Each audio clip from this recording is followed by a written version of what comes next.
There we are. Hi guys, Wonderful. welcome. Thank you. Thank you for having us. Festival. It's a pleasure to have you on. How are you doing today? Good, good. It's we've got sun for what 2, 3 weeks now, so I'm happy now. I'm a sun baby, so yeah, I'm happy. Hear Makes a that massive difference, doesn't it? the weather's gonna let us down at some point. It's how it Let's be optimistic about it. Yes.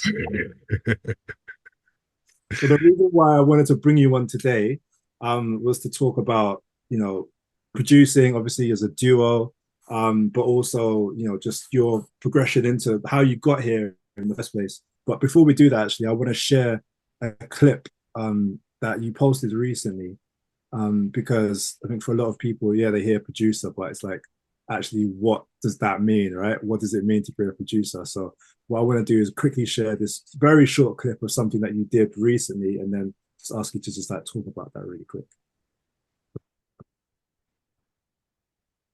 Drive, hang, tips, switch, juggles, up the three again.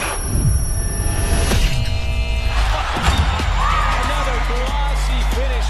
TNT Sports, the new home of the WNBA.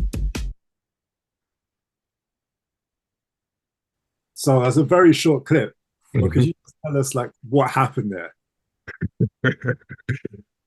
Yeah.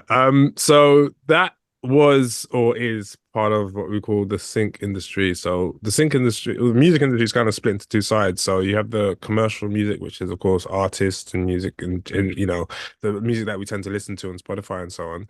And then there's the synchronization industry or sync industry, which is of course making music for adverts, online or TV, films, documentaries, all that sort of stuff. So that's of course on the sync side. And on that one specifically, we worked with it's a sync music company called Extreme Music, really, really cool guys. And they asked us to at the time make some really interesting electronic kind of drum and bass music, basically. Stuff that's really impactful, high energy, has what we call sync hit points. So just really delivers on impact. So essentially that's what we created. We got in, it's not in that version, but we got in a rapper at the time as well. And we just created a really cool track that we would be proud of essentially just releasing. And then we sent it off to them. We sent off two tracks really. And then they got back to us a few weeks ago saying, "Yep, perfect. We love it. In fact, we've got something for you." And then they sent us essentially the early version of that video. And sometimes that's what happens in the singing industry. So it's kind of just a quick marriage of, "Yep, this is what we need," and "Yep, this is where we could." The vision of they saw it and yeah, put together. And like millions of people are going to see that, right? Yeah, pretty much. So that was for Discovery, which is BD Sport. So you've probably seen it if you got those channels. Don't know how many times it plays a day, but yeah, it's really cool to kind of see something that comes from your idea at home or in the studio, and then the next thing it's kind of out on TV for the world to see. So it's a really cool thing that happens. Yeah, it's amazing. Like before we get into like some more about what you do, there's a couple of quick fire questions just so people can get to know you two a bit better. So is. first question, don't think about it too much. What was your dream job, both of you, when you were younger? Godly. No, my dream job was to be a music producer. I fell in love with Timberland. Timberland has always been my hero. Once I heard uh, the Leah, oh, what tune was it? A One in a Million. There we go. Once I heard that tune, I fell in love. Fell in love. That was it. Mm. Um, my dream job was it was either to be a film director or a film composer. When I was young. Yeah, I started listening to like film soundtracks and so on when I was 9. Used to kind of have taped over a classic FM. They used to do a show where they show all the film soundtracks, and I taped over. I think I taped over Thriller or something crazy like that, and had it playing all night. So yeah, it was film composer or film director. Um, Waffles, French fries, or wedges? Got French waffles. fries. French fries. Ah, waffles. It's gotta be. And if you could have one superpower, what would it be? Very good question. That's a very good question. I would love to read minds. Read minds. Okay. Yeah. Mine would be super intelligence. Yeah. All right. We'll see if you can read if you can read minds if you've got super intelligence. Oh God. We'll see. Let's go. All right. So yeah, I really want to ask you, like, how did you become a producer? Because again, many young people might watch and listen and think, oh, that sounds great, but actually, how do you get there? Like, how did you two get there? It's interesting. I think both you're gonna have to ask the question separately because we both come from two different sides of the coin. So me, like I said to you, it started from listening to Timbaland mainly. Once I heard Try Again, Once in a Million from Aaliyah, I just really wanted to know who's the person that made this. And that's where it started from a love or passion. It was grew up on that, Destiny's Child, Brandy. I grew up on Dre hip hop, so that would have been Still Dre, that era, the very early noughties type music. Um, and from then, I I think actually no, my first love ultimately was playing drums in a church. So at 7 years old, I started playing drums in a church, and I'd literally just messing about. When church finished, I started playing drums at the end, and then eventually that became I played for one song in a week. Then eventually that became I played for a whole service. By the time I was 11, 12, but by the time I was 11, 12, 13, I'd already picked up the Aaliyah Timberland sound, and I was like, wow, this is amazing. Um, I think I'm showing my age, but on PlayStation 2, there was a game called Music 3000 or Music 2000. And what I started doing is it used to basically be loops, loads of loops, and used to compile different loops together to create different songs. So that's what I first started doing after I started playing drums. Then from there, I then composed, I must have composed like an Easter service song from this Music 3000. This is how old it was. I used to have the tape. You know how you used to have your old radios that your mum used to listen to in the kitchen, and you used to be able to record into a tape. I held this tape thing to the speakers of my JVC TV, pressed play, recorded it, and took that tape and gave it to the sound person at the church and said, play this. And that's what was coming from the speakers, recording from this tape. And then from that, the passion in music then moved into like wanting to learn how to play an instrument, which was I picked up saxophone in year 7. I played that till I was year 11. And that was what my theory side. So me understanding notes, being able to read the notes, being able to understand what's chords, being able to understand the music theory of keys and pitch and stuff like that. Then that transitioned into just studying. So from year 7 till uni, literally just studying music. And I think during that time, the passion of wanting to learn how to make music like Timbaland. Remember, Timbaland is the main focus, is the main hero. So how to do that, I then adapted myself to use FL Studio. That was probably one of the first and easiest programs to kind of learn how to make music. That then developed into understand how to use Reason, and then eventually learn how to use Logic. So I think my pathway really was much more of a beat maker pathway. So I was very obsessed with Jermaine Dupri, Dr. Dre, Timbaland, Scott Storch. I was very obsessed with these people throughout that period of time, and I wanted to know how to make beats. So a lot of my obsession was very much beat driven. And yeah, eventually what happens in those different sections is in school, I became the person that was able to make music in secondary school. So I used to make grime for the kids on school playground. And because grime was in back then, many people don't know what grime is, but grime used to be back in. Nowadays, that'd be the equivalent of making drill. So making drill in the school playground for all the kids to rap to. Very, very deadbeat, but it, to people in that time, in that moment, it's the sickest thing that you could make. And then eventually in each stage used to make music for people at university. And then at uni it started to correlate to sharing passions with other people. So that's how I met Dom. Um, Ryan Leslie used to say a quote that I remember picking up at uni, which was find someone that you're find someone that you're equally passionate about something, because collaborating with people that are equally passionate about something would allow you to then push your trajectory further. And so at the time of reading that quote from Ryan Leslie, I met Dom, and then it was just like it synced because we automatically knew he was gonna push me, I was gonna push him. Um, and yeah, it's been history since then.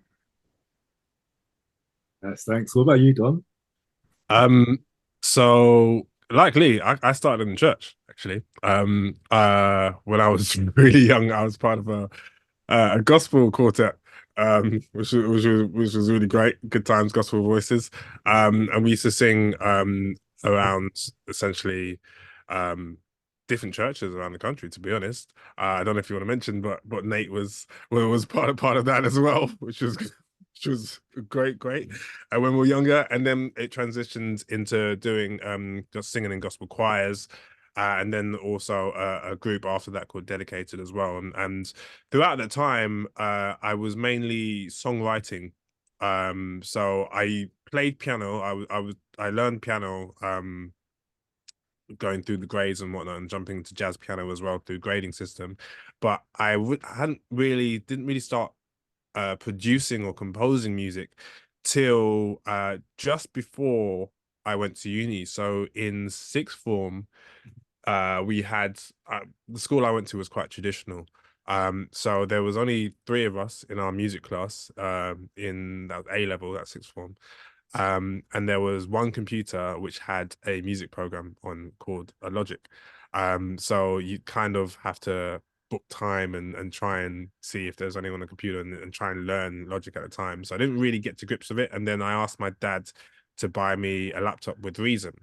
So I spent basically a whole summer just fiddling around and trying to figure out things. And then I went to uni, and I had, of course, before grinding with piano, so I kind of understood what I wanted to do and what to get out, but I still didn't really know what producing or composing was. And so outside the lessons at uni, I'd literally be in the music room, unless I was playing sports, constantly just trying to figure out how to do what was in my head out. There was no real kind of rule to it. And then later on in my uni life, I met Lee, who also taught me a whole lot about music as well, and about producing and beat making. And also, it was understanding that producing isn't necessarily always just, touching buttons or playing with keys or, playing instrument. It's about the vision of the whole thing and really making that come together. So it might be choosing the right voice and kind of coaching them to get the right sound out, or thinking, oh, you're great together.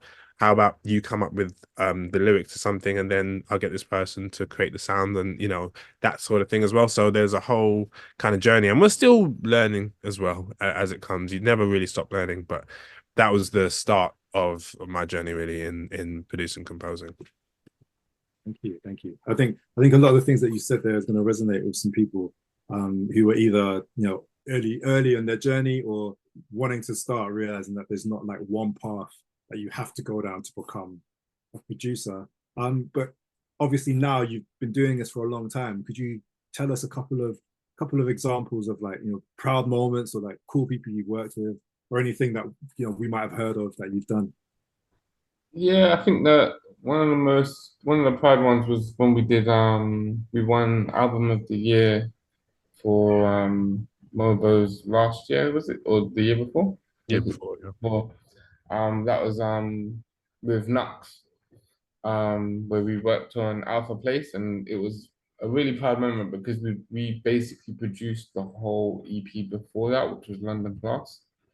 And working with Knucks, running up into Alpha Place was just such a growth and acceleration. You can sometimes meet someone and you know they've got the talent. You know they've got the talent to be able to be a hit, but what's more powerful in his situation, and to be fair, it probably runs across the board with all artists that you meet. You may have the talent, but you have the team. And getting to know his team, I knew straight away that his team was going to ensure that he was going to be a success. And the talent plus the team, that's why I go back to the word collaboration, finding similar people that are passionate about the same thing. Because when you team up with people, it makes your goal much easier to attain, more enjoyable as well, and allows you to reach a higher mark. And so winning that Mobos was not just about Alpha Place, it was also about London Class.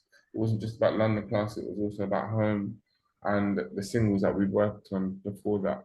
So yeah, that moment was a special moment. Yeah, totally agree. And yeah, through that we'd worked with Knucks and Stormzy, and we were working at the time. I mean, pushing back before that, Pixie Lot. What was actually also a watershed moment for us, I believe, was working on we worked on a JD Sports Christmas campaign, and then a Google global campaign as well. And at the time, those were like the biggest projects we'd from the sync side we'd ever been involved in and taken on, because you kind of think this is a really massive thing that like everyone in the world is going to see. It's almost like, oh, you can't mess this up. Are we good enough? Are we big enough to do these things yet? But actually doing it, it was very much like, oh wait, of course we are. Like this is kind of, it's the same thing as making music in a room with your friends. It's exactly the same thing. All you're doing is this brand, JD Sports or whoever, wants it to sound kind of like this. Okay, cool. Let's kind of guide it towards that place. But it was a great affirming moment, and it was a great example of enjoying and just kind of reaching to the next level and delivering as well. Thanks for sharing that. I think that's such an important point because we had Linton Stevens on just before you came on, and one of the things that we spoke about really quickly was the idea that you get into a job, but then there are so many different things that you learn while you're doing the job, so you're not always like 100% equipped to do when you get to the door, but when you enter in and you start, then you learn. So it's just, I think it's a reminder for so many people to remember that it doesn't mean that because you don't have so many qualifications and so much experience behind you that you can't do something. Sometimes you have to jump in, and like Linton was saying earlier, you figure it out along the way.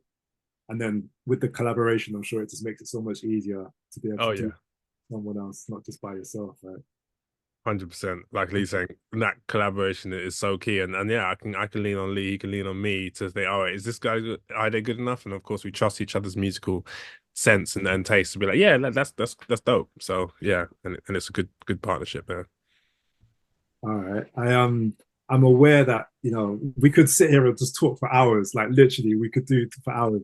But I know we've only got like about 10 minutes left, so I really want to know, like, quickly, if you could share, because what I really want to do is think about skills over this festival, and think about the skills that you either had learned to start to do your job, or the skills that you've acquired since doing your job. So could you share like one or two skills that you think, one you never thought that you'd ever be able to do, and one that you think is really important to become a producer that's working and that's doing many different things?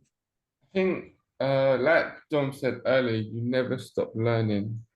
And one thing that I would encourage like young people to get into is again creating change, making the passion an obsession, becoming obsessive about your passion.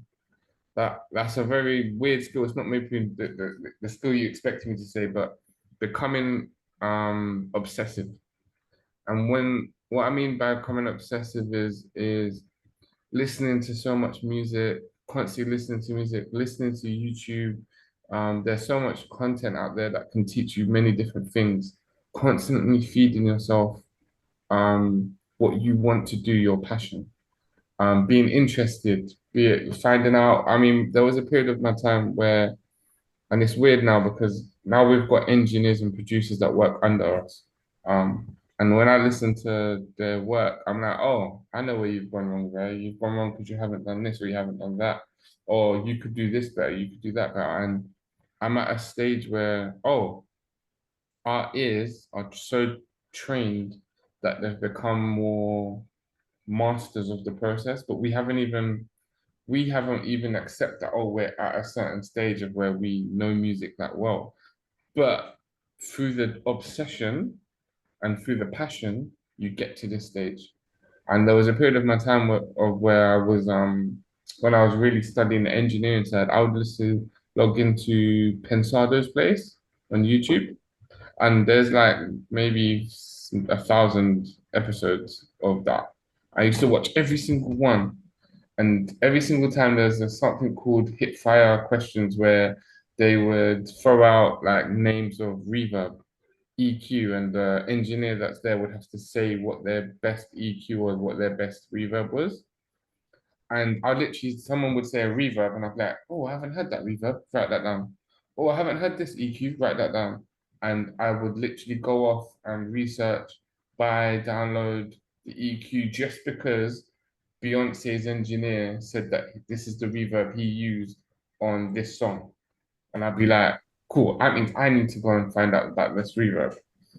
And that level of obsession compiled with passion allows you to get to a stage that you don't expect to get to, and you don't expect to get to that fast. It just accelerates it because you love what you're doing, you love what you're watching.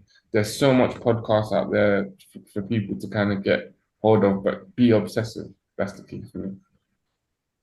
Nice. And yeah, that's super important one, to be honest.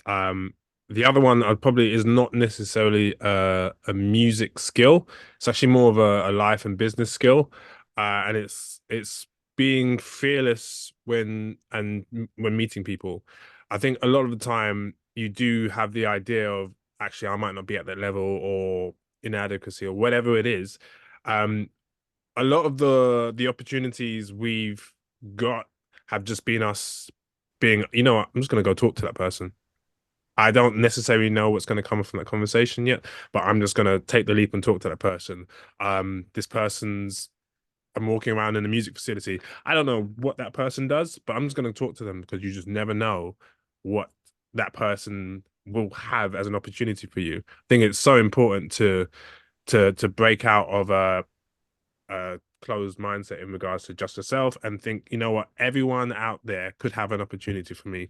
Let me just talk. So I think that fearless attitude, I think that will serve you so well in whatever you, not just music, but in whatever you decide to do.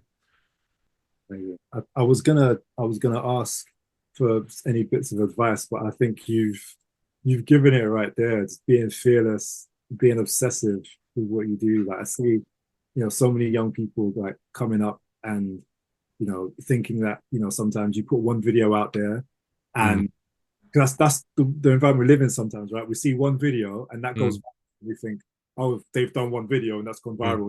It is, but behind that there's years and years of work. Yeah.